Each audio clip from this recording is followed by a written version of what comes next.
Nous sommes en ligne avec Richard Malka, avocat de Dominique Strauss-Kahn. Merci d'être avec nous. Tout d'abord, votre réaction sur ce premier classement?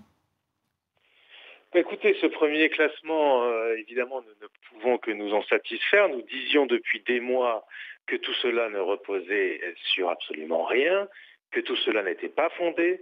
Aujourd'hui, le parquet, après enquête, dit qu'il n'y a aucune infraction d'établie. Je pense qu'il en sera de même pour le reste. Depuis des mois, nous disons que ce dossier est complètement vide. À chaque fois, il y a des relax, il y a des classements sans suite, parce que rien ne tient. À chaque fois, pourtant, il y a des dérapages. Je pense qu'à un moment, il va falloir s'interroger. Le monde judiciaire, le monde médiatique aussi devra s'interroger sur les dérapages auxquels cela donne lieu, alors qu'in fine, nous établissant qu'il n'y a rien, nous dénonçons depuis des mois maintenant un acharnement. Cette décision vient établir que nous ne sommes pas totalement infondés quand nous disons cela. Richard Malka, l'affaire du Carlton, c'était également ces accusations de proxénétisme contre Dominique Strauss-Kahn. Quand vous dites que le dossier est vide, ça veut dire que vous ne croyez pas dans la véracité du témoignage de 2 prostituées qui auraient participé à ces parties fines? Mais c'est pas du tout la question. Sur le fond et au-delà de ce classement qui vient d'intervenir pour des faits qui étaient totalement fantaisistes, le dossier sur le fond porte sur quoi? Il porte sur le fait que des individus auraient pu avoir des relations sexuelles avec des jeunes femmes dont on nous dit qu'ils auraient dû savoir qu'elles étaient des prostituées.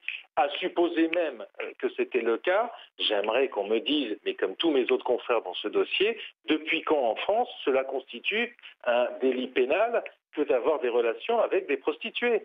Depuis quand c'est dans le code pénal?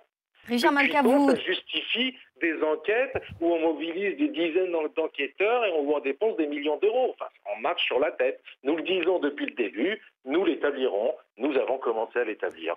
Vous demandez d'ailleurs la nullité de cette procédure en dénonçant, je cite, des méthodes déloyales employées par les juges. Vous allez très loin.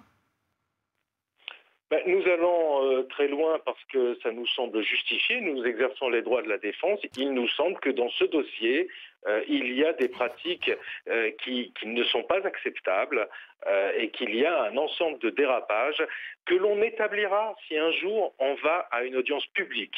Et le jour où il y aura un coup de projecteur sur ce qui a été réalisé dans ce dossier, nous établirons les multiples et graves dérapages qui ont eu lieu.